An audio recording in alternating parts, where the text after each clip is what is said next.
Explain what you're seeing right now, Chris. So we're trapped in a dorm room. There's NYPD barricading the doors and we're not allowed to leave. What started off as a protest against genocide at an elite Ivy League university was met with a military-style operation to suppress it. We need to find a way to get students their medication. So when Columbia University sent the NYPD onto campus,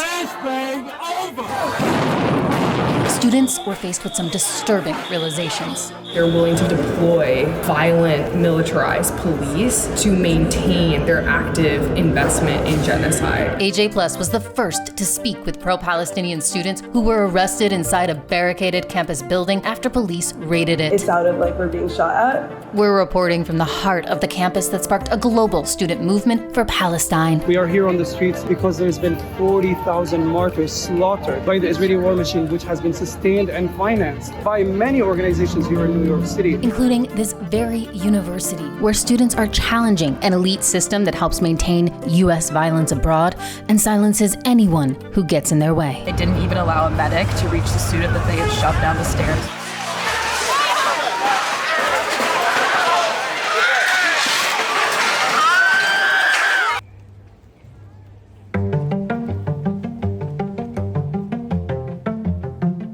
One of Columbia's major legacies is that students have been willing to act when no one else will. So after months of protesting Israel's massacre on Palestinians, students raised the stakes, pitched tents, and occupied a lawn on campus. Low-key fire.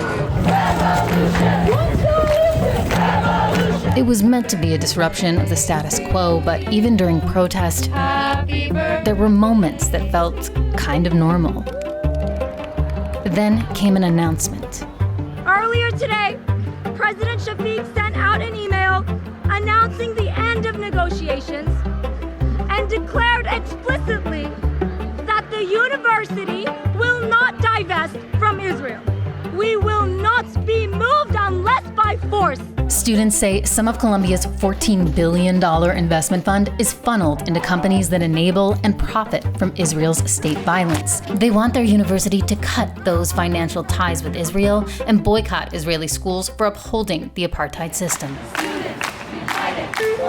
Columbia students understand the power of protest. They occupied campus buildings in the 1960s to protest the US war in Vietnam. And in 1985, the Ivy League divested from apartheid in South Africa after years of student demonstrations. That night, students repeated history, but as media, we weren't allowed onto campus to see it firsthand. We're actually watching a live stream right now. This is the same building that students barricaded themselves inside in 1968 when they were protesting the Vietnam War. Protesters have raised a sign renaming Hamilton Hall Hinds Hall after a 6-year-old Palestinian girl who was killed by the Israeli army. This marks an escalation in the movement to force Columbia to divest from Israel.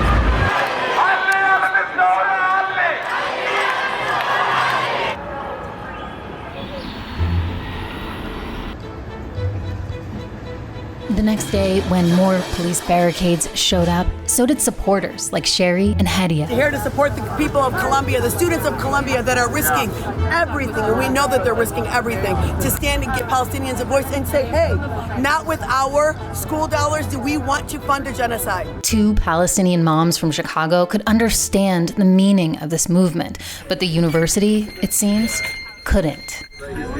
The campus was on total lockdown. Essential personnel only, no access. Stand over here for me. What the f***? I'm paying you. You good? Huge amount of fees to stay here. We have the negotiation team. It is fine.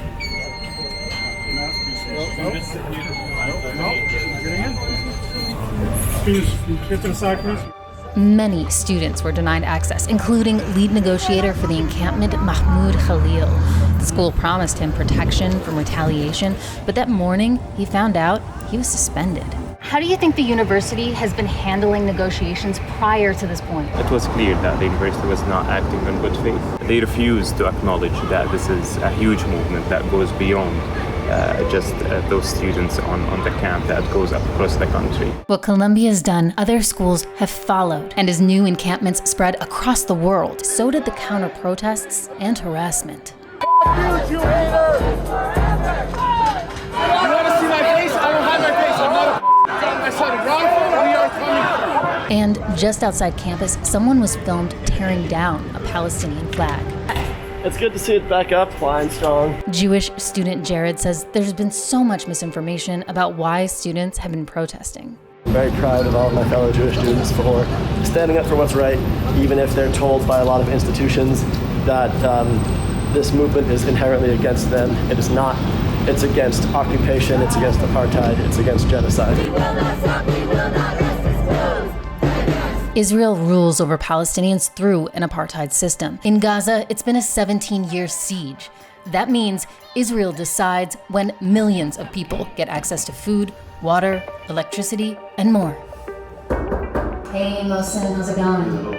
Thanks. Palestinian student Mohsen Madawi is a third-generation refugee from the occupied West Bank. The president just sent an email.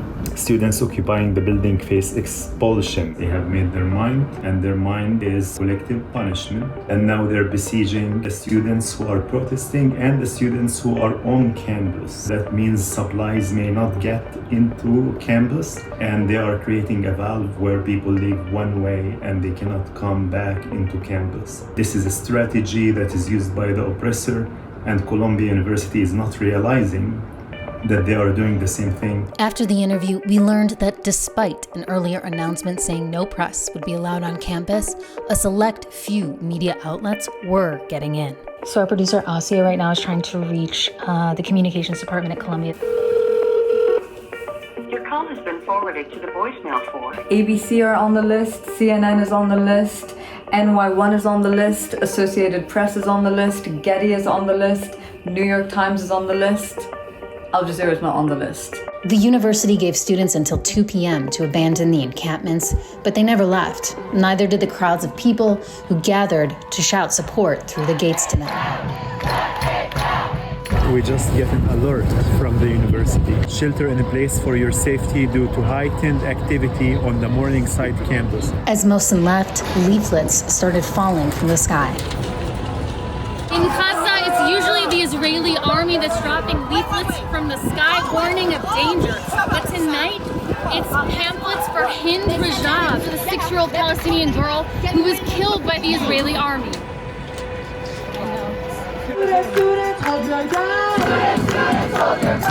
Do so voluntarily. No charges will be placed against you. Within minutes, hundreds of police officers flooded the streets, but it wasn't clear what the actual threat was and who they were supposed to be protecting. Go inside your house. Go. Not too late. 3 cops on every door. What the fuck? An occupation which resulted in some minor property damage was met with the full force of the New York City Police Department. Body cam footage released by the NYPD shows how police entered the building and some of what happened inside.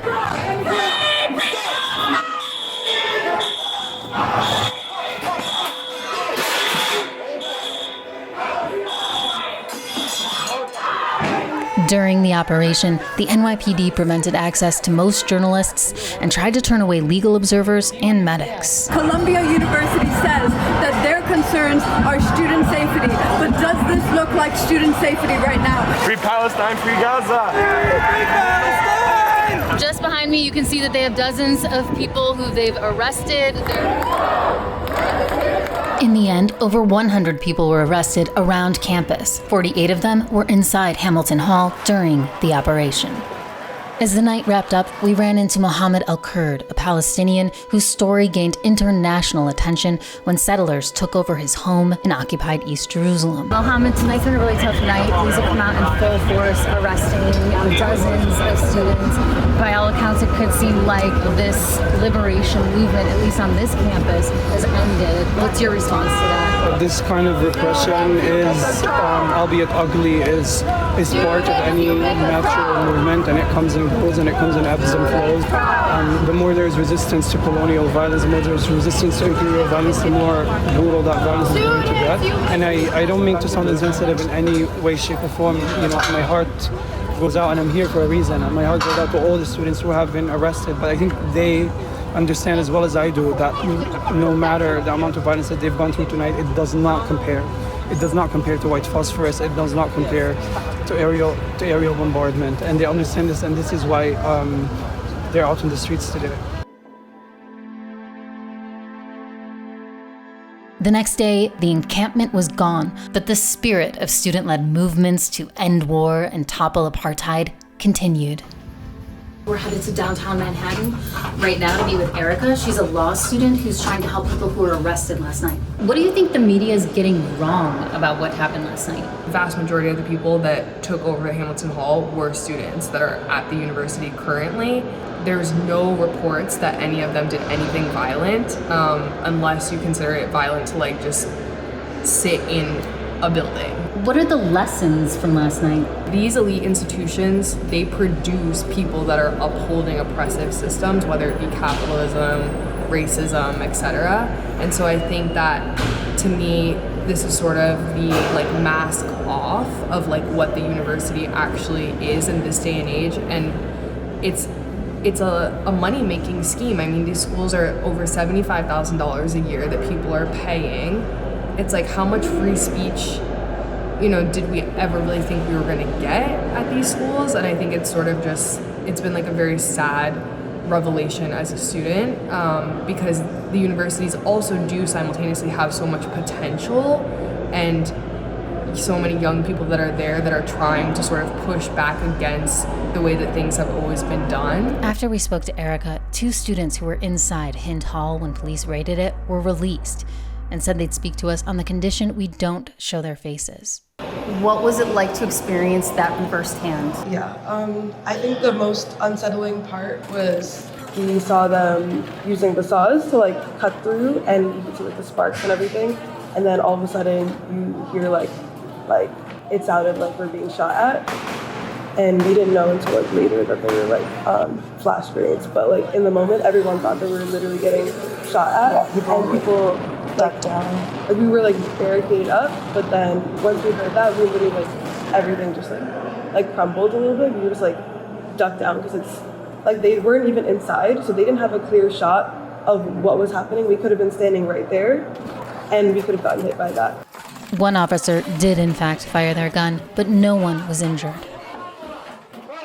Yeah, when they came in, they threw one of our comrades onto the stairs, and they came in like didn't even look like humans. Like one of them was holding the saw. It looked like some kind of extension of his body. Like they looked like robots. And there was just so many of them, and they were so heavily armed, and none of us were, obviously, like, and so like some of those people in there with us were like 18, 19 years old, like children. Our interview was cut short when one of their friends was released from custody and they ran to give them hugs. It was after midnight and students from Columbia were still there, showing up for one another. For students like Romy, it was a surreal experience. Sitting at like fucking New York court at 1 a.m. Wow, your classmates, like literally someone that I do a group project with, is still in there for the second night, sitting with like the rats and the one. Oh wait! Oh my God! I was talking about you. No way! I am sure that divestment will happen. Might not be, you know, this semester, it might not be next semester, but it will. And I think that's what so many of us believe, and I think that's why we keep coming and trying to raise awareness.